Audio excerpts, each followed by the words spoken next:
بسم اللہ الرحمن الرحیم۔ اللہ تعالیٰ کو راضی کرنے کا یہی وقت ہے۔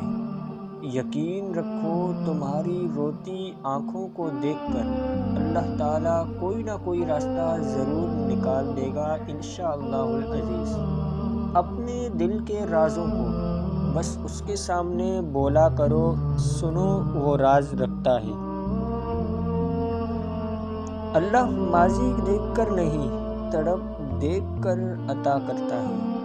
جس نے مقدر لکھا ہے سنو، اس کے پاس تقدیر بدلنے کا اختیار بھی ہے۔ جس راستے کو رب نے آپ سے موڑا ہے، اسی راستے جاؤ گے تو سکون کیسے پاؤ گے؟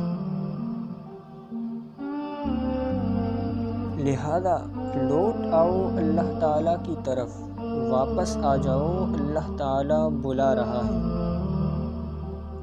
امام احمد بن حنبل فرماتے ہیں، میں نے لوگوں کو راضی کرنے کا خیال دل سے نکال دیا، تب جا کر حق بولنے پر قادر ہوا۔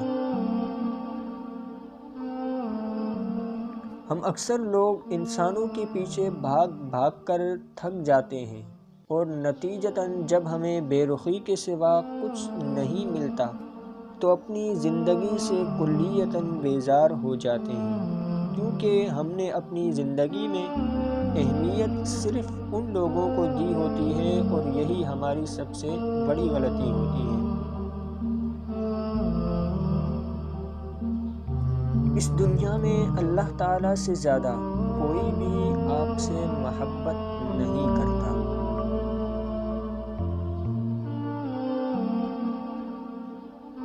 اس مالک کو راضی کرنے میں مصروف ہو جائیں، آپ کی زندگی پرسکون ہو جائے گی انشاءاللہ العزیز۔